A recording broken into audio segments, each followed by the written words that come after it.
Korea to Germany, from Alaska to Puerto Rico. All over the world, the United States Army is on the alert to defend our country, you, the American people, against aggression. This is the big picture. An official television report to the nation from the United States Army. Now, to show you part of the big picture, here is Sergeant Stuart Queen. Today's big picture should be of considerable interest to American taxpayers who are concerned that every dollar their Army lays out for new equipment shall be spent cautiously. Spent for material that won't become obsolete before it gets off the production line. Stuff that can positively be depended on to outperform enemy equipment if it ever has to be used in the defense of our lives and freedoms. Our big picture camera will now take you to Aberdeen, Maryland, and Lieutenant John Mortimer. We've brought our big picture camera 90 miles northeast of Washington, D.C. to the Aberdeen Proving Ground. We're standing just off Route 40 near Aberdeen, Maryland. It is 2 miles from this point to the main entrance of the Proving Ground. Now let's see what goes on here at the Aberdeen Proving Ground through the eyes of the big picture camera. Aberdeen is a vast indoor-outdoor performance laboratory. Pilot models of new ordnance equipment are brought here and put through grueling tests before they're ever contracted for in quantity. This section of the proving ground is known as the Munson Test Area. It's here that the Automotive Test Division investigates the performance characteristics of wheeled and tracked vehicles. Engineers have constructed 20 miles of the world's worst roads to find out how a machine will stand up under the world's worst driving conditions. We looked up an engineer who was in charge of some testing over at what looked to be a swimming pool. What is the purpose of this test? This is the latest model of the Jeep, and we are running this test to check the performance of the vehicle with the engine completely submerged. The electrical equipment on this Jeep is fully sealed, and the only preparation necessary is the installation of the air intake and the exhaust extensions. I think perhaps we better step back here now. We might get wet.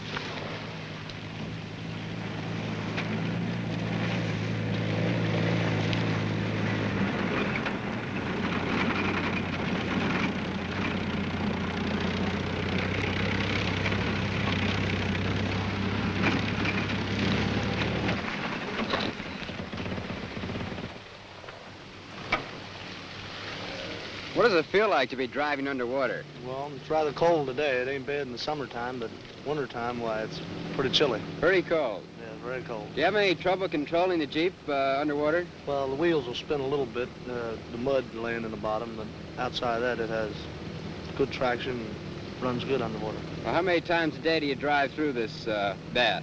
Well, it just depends what type of test it's on, the vehicle, or if it calls for the bathtub, why, it runs through a right good bit. We'd been holding up the parade, one that nobody would want to argue the right of way with. Now we have the tank in the bathtub. What is the purpose of this test? The purpose of this test is to determine if the tank is capable of fording rivers and streams and to operate from landing craft. Is any water getting into the tank now? Normally, water wouldn't enter the tank. The hull is sealed. The electrical components are waterproof, and the engine fans are specially equipped to prevent their damage from the water. Is this a good test? Yes, it looks to be a good test. Across the road, something else was starting to go on. This is the frame twister course. We now have a 5-ton truck operating on this course, towing the 8-inch howitzer. All tactical vehicles are required to go over this course to check for interferences between the sprung and the unsprung members of the chassis. Well, just what is a sprung member? The sprung member would be the parts above the spring, such as the body and cab, and the engine, of course.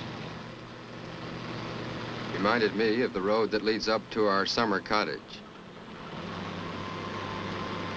There were tests going on all over the place. For instance, how heavy a load could a tank be made to pull without making it stall? What is the purpose of the dynamometer test? Well, the primary purpose of the field dynamometer, as shown here, is as a power absorption device, which when coupled to the rear of the test vehicle, as you see here, enables you to measure maximum drawbar pull at any speed within the vehicle's speed range. How do you measure that drawbar pull? That pull is measured by an electronic strain gauge drawbar, which is mounted on the front of the dynamometer. Well, now this dynamometer can actually stop the tank, is that correct? That's right. It can hold the tank down to a stall condition and measure the maximum pull the vehicle has at that stall condition. All this sounded most impressive. And if I could have been sure about what all of it meant, it likely might have sounded even more so. The next test was more to my understanding. This is the 30-inch vertical wall, one of the obstacles we have here in the Munson test area to simulate conditions likely to be encountered during cross-country operation. The test is ready. There he goes. He's coming up against the wall. He's up top. That's quite a wall there. There he goes. From this small-time climbing, we went to big-time climbing. What is the purpose of having this tank climb this 60% slope? It is one of a number of performance tests made here at Aberdeen Proving Ground to ensure that the vehicle will meet its service requirements. Just what is a 60% slope? A 60% slope is equal to approximately a 31-degree slope. What is the rate of climb? That would be climbing 60 feet for every 100 feet of horizontal travel. I hear that the driver is ready, so maybe we better move on out of here.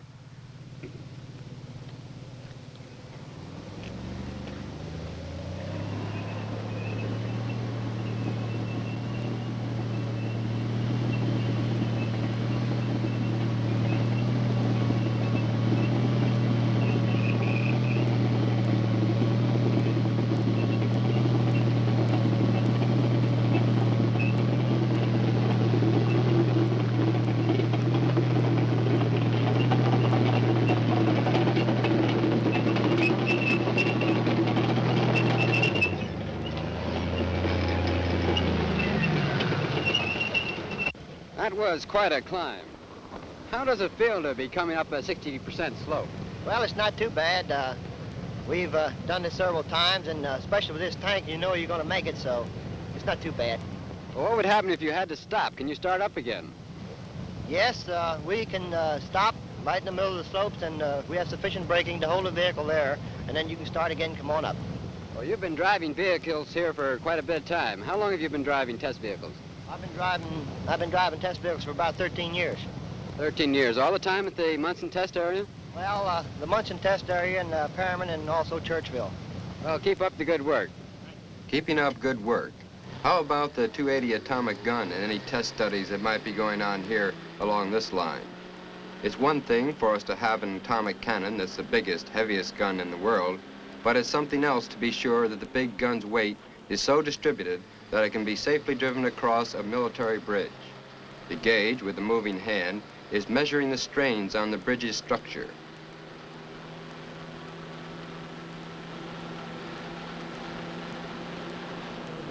They told me that this monster tips the scales at around 85 tons, but nevertheless, it appeared it could be depended upon to get places where it might be needed.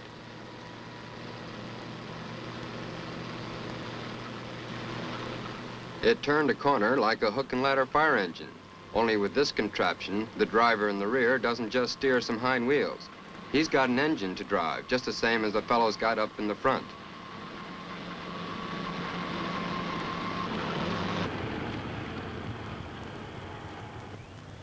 The colonel and I walked over to see if perhaps we couldn't get some first-hand information.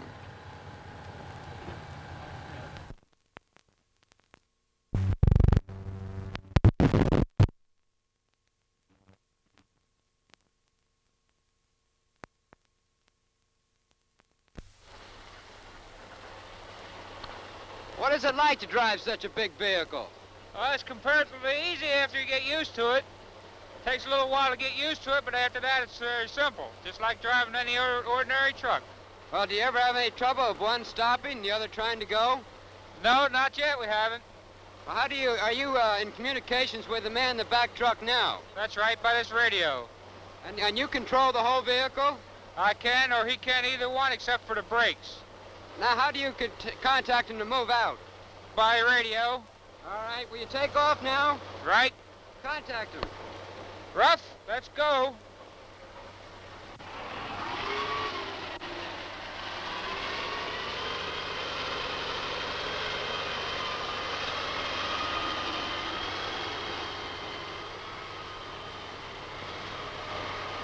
Later in the day, we observed some further tests on the 280. Lieutenant, just what is the purpose of this test and this elaborate setup?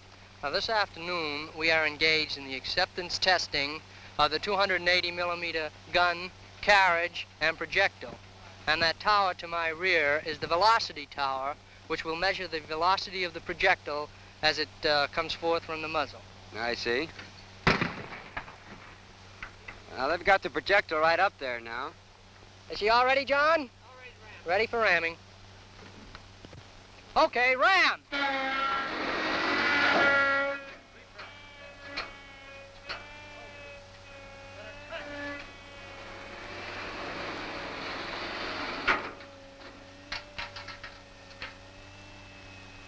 What is the range of this gun? The range is approximately 20 miles. However, before firing, we have to take a safety check with our safety man, Mr. Webster. Webb? Can you give us a check on that range down there? W from 391, Norman, give us a clearance count for 280 millimeter, approximately 20 miles. W9, 11 and 25, I have a clearance for the 280. All clear, 9. All clear, W11. 391 from W, okay to fire, clearance 5-8. Clearance number 5-8. Clarence 5-8. We're all set to fire then. That's correct. The gun is now ready for firing. They'll elevate it to the proper elevation for firing through the coils. The gun has been primed. Once it's at its proper elevation, we'll attach the lanyard to the firing magneto and send this one on its way. A few final checks here. Has to be pretty accurate, doesn't it, Lieutenant? That's quite correct, because if it's off more than 1 mil either way, we may have a damaged coil up there. Chronograph and instrumentation are all ready. Our recording devices are all set now. The crew chief is now attaching the lanyard to the magneto box, and we'll be ready in just 1 second to fire it. We're all ready now.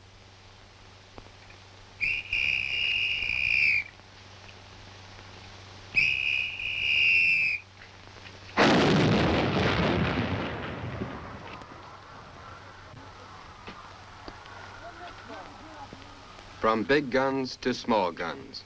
What will you be checking on this 105 recoilless rifle? Well, we're bore sighting the 105 millimeter recoilless rifle at the present time. That's to check it for accuracy, is that it? This bore sighting aligns the axis of the tube with the crosshairs on the sight of the rifle.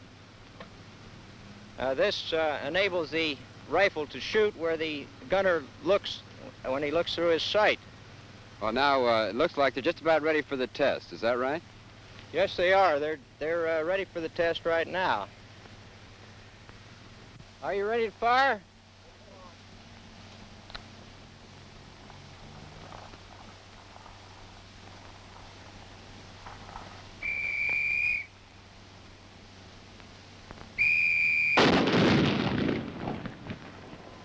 Was that a successful test? Yes, it was. The rifle has now been proofed and it's ready for combat. And we were ready to move on. We passed by the Aberdeen Ordnance Depot, which receives and stores major items of Ordnance General Supplies. The main mission of the depot these days is the maintenance and warehousing of small arms and artillery pieces. Finally, we ended up at the Supersonic Wind Tunnel Laboratory. It was in this building during the period between 1944 and 1947 that the basic planning of our devastating guided missile was accomplished. I was interested in what sort of things might be going on here in 1954. Now will you tell us about this? To change the velocity in a supersonic wind tunnel, it is necessary to vary the shape upstream of the model being tested. Rather than replace this particular section each time we desire to change the velocity, we flex steel plates as indicated here to form the proper contour. For this particular setting, a definite velocity is obtained at this point where the model is installed.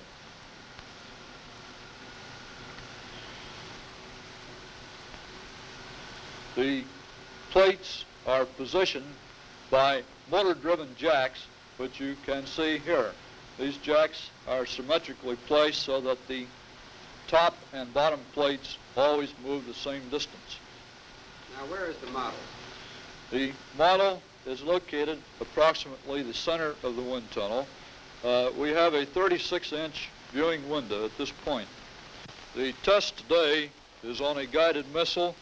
The purpose of this test is to determine proper shape and size of control surfaces for stability and directional control. Private Dustin, will you install this model in the test section now? I imagine you have to secure the model in the tunnel pretty well. Yes, you do, because the shock waves vibrating off of the top and bottom plates of the tunnel cause excessive vibration. How do you contact the compressors? The crew chief in charge calls the compressor room by a loudspeaker system. You're just about ready to start the motors now. Yes, the crew chief is starting the seal system, which eliminates any moisture from atmosphere getting into the tunnel. Compressor room. This is box number 2.17, single stage, blow down. And you may open 15 and 16 and put on 1, 2, 3, and 4, please. Okay.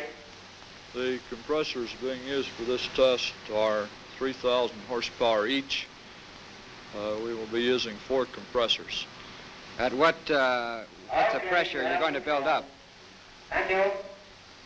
We will build up to slightly over atmospheric pressure on the supply side. Compressor room. The Mach number is 2.17, single stage, blow down start. You may open 15 and 16 and put on compressors 1, 2, 3, and 4, please. Okay.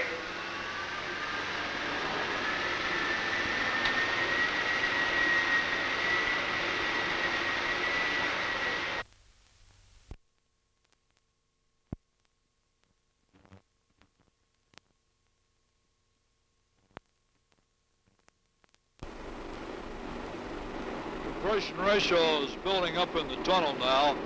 As you will see on the screen, the Mach number is about 1. Shortly you will notice a sudden change. There it goes now from below the speed of sound to somewhat over 2 times the speed of sound, or approximately 1,500 miles per hour.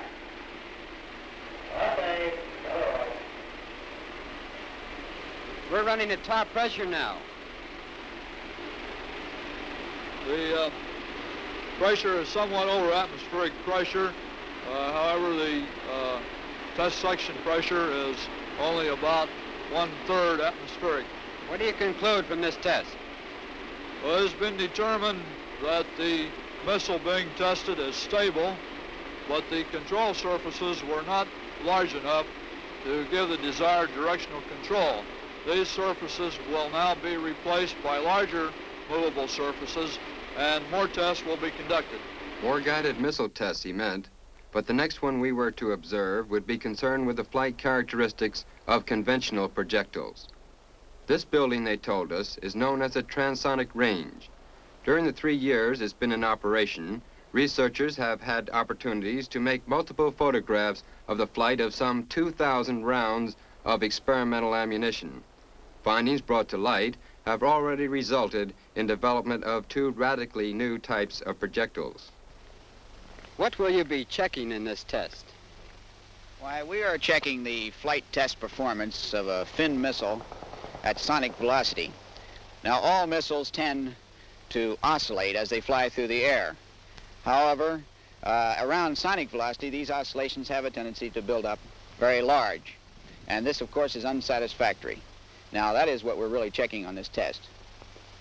Now, you see the program engineer is taking the model in its plastic carrier up to the tank, and this test will begin in just a few minutes.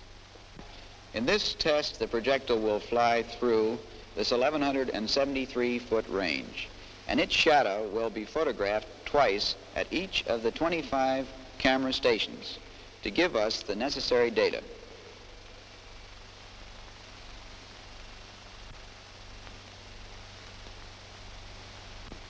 We're just about ready for this test. Jim, you all ready? Here, as in all other areas of the proving ground we had visited, rigidly enforced safety controls preceded the firing.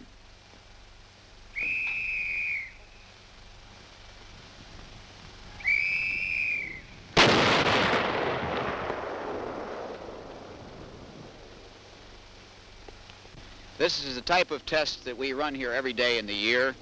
The photographs of the